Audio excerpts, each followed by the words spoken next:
नमस्कार, बहुत बहुत स्वागत है आपका बुलेटिन में। मैं हूं आपके साथ राजश्री दवाई। तो चलिए बुलेटिन की शुरुआत करेंगे अहम खबर के साथ। तो लखीमपुर खीरी हिंसा से जुड़ी ये बड़ी खबर हम आपको बता रहे हैं। आरोपी आशीष मिश्रा ने सरेंडर किया है। सीजेएम कोर्ट के सामने सरेंडर किया है। तिकोनिया हिंसा मामले में आरोपी है आशीष मिश्रा। सुप्रीम कोर्ट ने आशीष मिश्रा की जमानत रद्द की थी। तो यूपी के गृह राज्य मंत्री अजय मिश्रा टेनी के बेटे और लखीमपुर हिंसा के मुख्य आरोपी आशीष मिश्रा ने लखीमपुर की निचली अदालत में सरेंडर कर दिया है। लखीमपुर पुलिस ने सरेंडर करने के बाद आशीष मिश्रा को जेल भेज दिया है। आशीष मिश्रा मोनू को इलाहाबाद हाईकोर्ट ने जमानत दे दी थी। आशीष मिश्रा को मिली जमानत के बाद का ये पूरा मामला जो है सुप्रीम कोर्ट पहुंचा था। सुप्रीम कोर्ट ने केंद्रीय गृह राज्य मंत्री के बेटे और लखीमपुर हिंसा के मुख्य आरोपी आशीष मिश्रा को मिली जमानत रद्द कर दी थी। अब जानकारी के मुताबिक आशीष मिश्रा रविवार को छुट्टी के दिन सरेंडर कर दिए हैं, ऐसा बताया जा रहा है।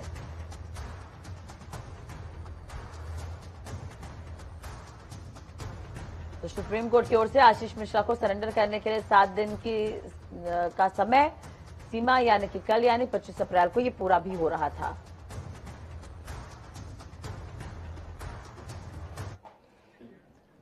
प्रधानमंत्री नरेंद्र मोदी ने अपने रेडियो कार्यक्रम मन की बात के 28वें एपिसोड को संबोधित किया। प्रधानमंत्री मोदी ने कहा कि देश को एक प्रधानमंत्री संग्रहालय मिला है। इसे देश के लोगों के लिए खोल दिया गया है। ये गर्व की बात है कि हम पीएम के योगदान को याद कर रहे हैं, देश के युवाओं को उनसे जोड़ रहे हैं। प्रधानमंत्री ने कहा कि इतिहास को लेकर हमारे देश के लोगों की जिज्ञासा काफी बढ़ रही है। इस दौरान उन्होंने देश भर से जुड़े म्यूजियम के बारे में भी सवाल किए। आपको बता दें कि कार्यक्रम को लेकर भारतीय जनता पार्टी के राष्ट्रीय अध्यक्ष जेपी नड्डा गाजियाबाद पहुंचे थे, जहां सुबह 11 बजे वसुंधरा सेक्टर 11 स्थित एमआई गार्डन में उन्होंने कार्यकर्ताओं के साथ प्रधानमंत्री नरेंद्र मोदी के कार्यक्रम मन की बात को सुना, जिसके बाद जेपी नड्डा ने कार्यकर्ताओं को संबोधित किया।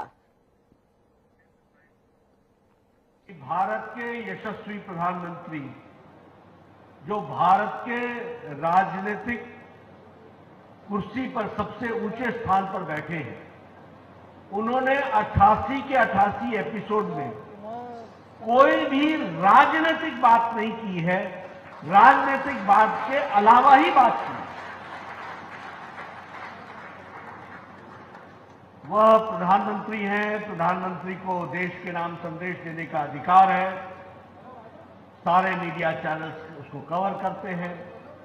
वह जो भी बोलेंगे उसको लोग सुनेंगे, लेकिन उन्होंने मन की बात को राजनीतिक प्राणी होते हुए भी, राजनीतिक पद पर होते हुए भी, राजनीति का उपयोग न करते हुए सामाजिक विषयों को हमारे सामने रखा है। इसको हम एक समय हम कहते थे भारत पीछे है, एक समय हम कहते थे भारत दूसरों से उधार लेता है, एक समय हम कहते थे भारत विदेशी कर्ज पर चलता है। आज भारत 400 बिलियन डॉलर्स का एक्सपोर्ट कर रहा है। यह रिकॉर्ड बना करके भारत खड़ा हुआ है। उसी तरीके से उन्होंने योग के बारे में चर्चा की थी और योग के माध्यम से जिनको उन्होंने पद्मा अवार्ड दिया, 126 वर्षीय शिवानंद की चर्चा की और उसके जीवन के बारे में चर्चा की। यानी हमारे यहां हमारा सामर्थ्य, हमारी ताकत, इसको भी भारत को अच्छे तरीके से उन्होंने मन की बात में उजागर करने का प्रयास किया। राष्ट्रीय पंचायत दिवस पर राष्ट्रीय पंचायत पुरस्कारों का वितरण किया जा रहा है। इसी क्रम में मुख्यमंत्री योगी आदित्यनाथ डिकोर ब्लॉक के एरी रमपुरा गांव पहुंचे। हेलीपैड पर हेलीकॉप्टर उतरा और फिर सीएम के उतरते ही प्रशासनिक अफसरों और नेताओं ने उनका स्वागत किया। इसके बाद वो यहां से बाल विकास विभाग के कार्यक्रम में शामिल हुए और बच्चों का अन्नप्राशन भी करवाया। इससे पहले उन्होंने 682 करोड़ की परियोजनाओं का लोकार्पण किया। आपको बता दें कि सीएम योगी पंचायती राज दिवस पर आयोजित कार्यक्रम में हिस्सा लिए और उत्कृष्ट ग्राम पंचायत का सम्मान पाने वाले ग्राम प्रधानों को सम्मानित करते नजर आए। बहुत स्पष्ट है कि विकास की धुरी हमारी ग्राम पंचायतें बने और ग्राम पंचायतों के माध्यम से हम विकास के कार्यों के साथ गांव के प्रत्येक नागरिक की सहभागिता को सुनिश्चित करें।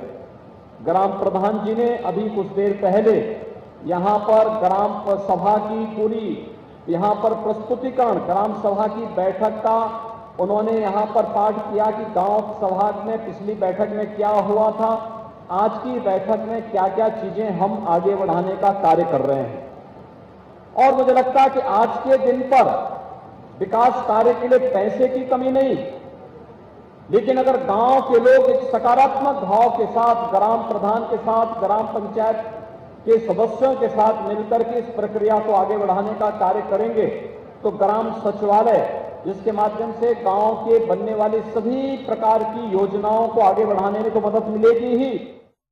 हम लोग मिशन शक्ति के अंतर्गत महिला बीट पुलिस अधिकारी के साथ साथ सप्ताह में एक दिन ग्राम पंचायत के अंदर महिलाओं की सुरक्षा से संबंधित और केंद्र और प्रदेश सरकार से जुड़ी हुई सभी प्रकार की योजनाओं को भी हम गांव में एक साथ उन योजनाओं का प्रचार प्रसार भी करें और उन समस्याओं के समाधान का भी मार्ग हम निकालें।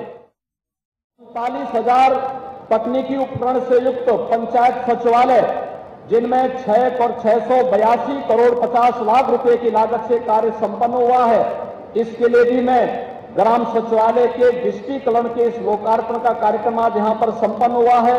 इसके लिए मैं सभी ग्राम पंचायतों को जहां पर ये ग्राम सचिवालय का निर्माण संपन्न हुआ है उन्हें हृदय से बधाई देता हूं। समाजवादी पार्टी में मचे घमासान के बीच अखिलेश यादव का डैमेज कंट्रोल का दाव फेल हो गया। आजम से सीतापुर जेल में मिलने अखिलेश के दूत पहुंचे। 1 घंटे तक सपा डेलीगेशन इंतजार करता रहा था। सपा विधायक रविदास मेहरोत्रा जेल के वेटिंग रूम में बैठे रहे। प्रतिनिधिमंडल बार बार अनुरोध करता रहा पर आजम खान मिलने को तैयार नहीं हुए। आजम ने सपा प्रतिनिधिमंडल से मुलाकात नहीं की। आजम ने कहा कि स्वास्थ्य कारणों से मैं नहीं मिलना चाहता। आपको बता दें कि सपा में एक बार फिर बिखराव होता नजर आ रहा है। चाचा शिवपाल की नाराजगी के बीच आजम की जो राहें हैं वो सपा से जुदा होती नजर आ रही हैं। शिवपाल यादव ने शुक्रवार को जेल जाकर आजम खान से मुलाकात की और पहली बार अपने बड़े भाई मुलायम सिंह यादव पर ही निशाना साधा।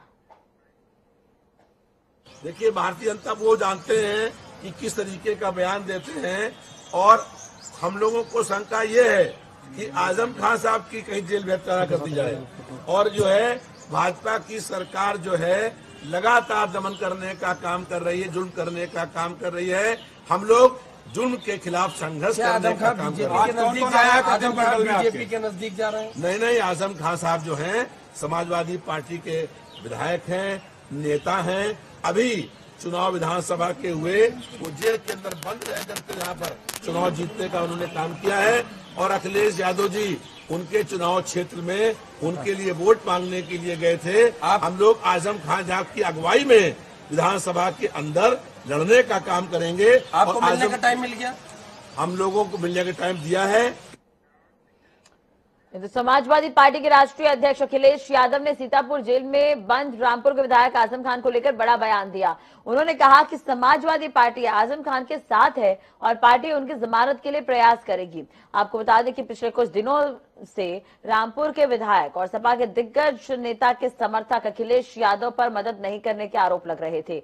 यही नहीं, इस वजह से कई नेताओं ने सपा से इस्तीफा भी दिया है। बहरहाल सपा प्रमुख अखिलेश यादव ने यूपी विधानसभा चुनाव के परिणाम के बाद आजम खान को लेकर कोई बयान दिया है। यही नहीं, इस दौरान उन पर सपा के कई बड़े मुस्लिम नेता भी रामपुर विधायक की अनदेखी का आरोप लगा चुके हैं। साथ ही सवाल भी उठा चुके हैं कि क्या मुलायम सिंह यादव जेल में बंद होते तो सपा प्रमुख कोई प्रयास नहीं करते। इस बीच अखिलेश यादव ने सीतापुर जेल में बंद आजम खान से सपा प्रतिनिधिमंडल की मुलाकात नहीं होने पर भी सवाल किया गया तो उन्होंने कहा कि इस बारे में मुझे कोई जानकारी नहीं है।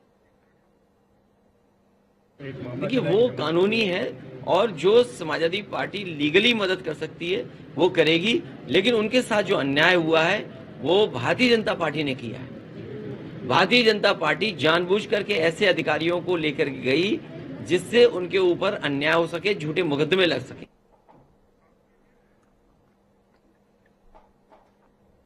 अब इसी खबर पर ज्यादा जानकारी और अपडेट के लिए बात करेंगे संवाददाता अभिषेक हमारे साथ जुड़े हुए हैं इस खबर पर लखनऊ से। अभिषेक, पूरी जानकारी आपसे चाहेंगे। सपा में एक तरह से देखा जाए तो उठापटक की स्थिति बनी हुई है। एक तरफ आजम खान से मिलने के लिए यहाँ पर जो तमाम प्रतिनिधि पहुंचे थे अखिलेश यादव के, और आजम खान से मुलाकात करने को कोशिश वो करते नजर आए, लेकिन मुलाकात हो नहीं पाई। अब दूसरी तरफ अखिलेश यादव भी यहां पर बयान देते हुए नजर आ रहे हैं। काफी सोच समझकर बयान उन्होंने दिया है। क्या समझकर चले हम, सपा में किस तरह की स्थिति अभी नजर आ रही है?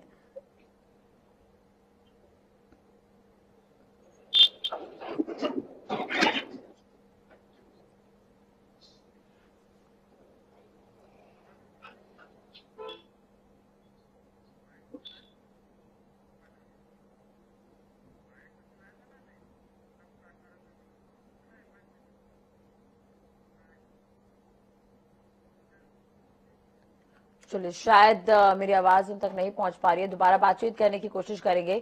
तो सपा खान के साथ है हम, ये अखिलेश यादव का कहना है। दोबारा अभिषेक से बातचीत करने की कोशिश करेंगे। लखनऊ से हमारे साथ जुड़े हुए हैं अभिषेक। अगर मेरी आवाज आप तक पहुंच रही हो तो जिस तरह की स्थिति अभी सपा में बनी हुई है उसे लेकर क्या कहेंगे? दूसरी तरफ आजम खान से मुलाकात करना चाह रही है सपा। अखिलेश यादव के प्रतिनिधि पहुंचे लेकिन मुलाकात हो नहीं पाई। दूसरी तरफ यहाँ पर वो बयान देते हुए नजर आ रहे हैं कि सपा आजम खान के साथ है। इससे पहले शिवपाल यादव भी मुलाकात कर चुके हैं। तो क्या मानकर चले हम सपा को इस बार अभी जो स्थिति यहाँ पर सपा की पैदा हुई है लखनऊ में? देखिए, जिस तरीके से समाजवादी पार्टी में स्थिति देखने को मिल रही है कि लगातार जो आजम के समर्थक हैं वो समाजवादी पार्टी के विरोध में कहीं ना कहीं बोल रहे हैं और इस्तीफों का लगातार दौर भी चल रहा था। लेकिन आज अखिलेश यादव ने आजम को लेकर के चुप्पी तोड़ दिया। आज अखिलेश यादव ने बताया है कि समाजवादी पार्टी पूरी तरीके से आजम खान के साथ है। लीगल तरीके से जो भी हो रहा है वो समाजवादी पार्टी अखिलेश यादव की मदद कर रही है।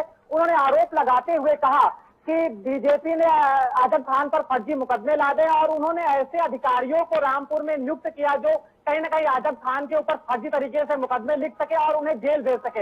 इसके साथ अखिलेश ने आज इस चीज को पूरी तरीके से स्पष्ट कर दिया है कि वह आजम खान के साथ है। और कहीं ना कहीं जो लोगों के बीच में खबरें चल रही है या लोगों के बीच सवाल उठ रहे हैं कि समाजवादी पार्टी कहीं ना कहीं आजम से दूर है, ऐसा कुछ नहीं। इस चीज को कहीं ना कहीं आज अखिलेश यादव ने स्पष्ट किया। आपको बता दें, आज मौका था गोसाईगंज का जहां पर अखिलेश यादव पहुंचे हुए थे। कल अमेठी जनपद में उप निरीक्षक रश्मि यादव ने आत्महत्या कर ली थी। उनके पैतृक गांव उनके परिजनों से मिलने के लिए अखिलेश यादव आज उनके घर पहुंचे हुए थे, जहां पर अखिलेश यादव ने उनके परिजनों से बातचीत की। इस दौरान उन्होंने मौजूदा सरकार पर कानून व्यवस्था को लेकर के कई तरह के सवाल उठाए। अखिलेश यादव ने कहा कि आज पुलिस राजनीतिक दबाव में काम कर रही है, जिससे कहीं ना कहीं उसको आत्महत्या जैसे कदम उठाने पड़ रहे हैं, जिसका अब चुप्पी तो काफी वक्त बाद यहाँ पर तोड़ते नजर आए अखिलेश यादव, और इस पर क्या कुछ होता है ये देखने वाली बात होगी। बहुत बहुत शुक्रिया अभिषेक तमाम जानकारी और बातचीत के लिए। चलिए बढ़ते हैं दूसरी खबर की ओर। तो इस साल अब तक चारधाम यात्रा को लेकर किसी तरह की पाबंदी नहीं है। ऐसे में उम्मीद जताई जा रही है कि रिकॉर्ड संख्या में तीर्थयात्री उत्तराखंड पहुंचेंगे। इसे देखते हुए प्रशासन और पर्यटन विभाग की तैयारियां युद्ध स्तर पर चल रही है। सभी विभागों के पास तैयारियां दुरुस्त करने के लिए 25 अप्रैल तक का वक्त है, लेकिन अभी तक कई तैयारियां जो है वो नदारद नजर आ रही है। शासन की माने तो इन शासन को लेकर बैठकों का दौर जारी है, जहां आज राष्ट्रीय महामंत्री संगठन राजधानी देहरादून में मौजूद है और कार्यकर्ताओं के साथ उन्होंने बातचीत की है। वहीं दूसरी तरफ राजधानी देहरादून में प्रधानमंत्री नरेंद्र मोदी मन की बात कार्यक्रम में पार्टी के वरिष्ठ नेताओं समेत मुख्यमंत्री पुष्कर सिंह धामी, प्रदेश प्रभारी दुष्यंत कुमार गौतम ने कार्यक्रम में हिस्सा लिया और इस दौरान उन्होंने कहा कि प्रधानमंत्री नरेंद्र मोदी के आज मन की बात कार्यक्रम में जल ही जीवन पर चल रही घटनाओं के बारे में चर्चा की। मोबाइल से ही सारे पेमेंट हो जाते हैं।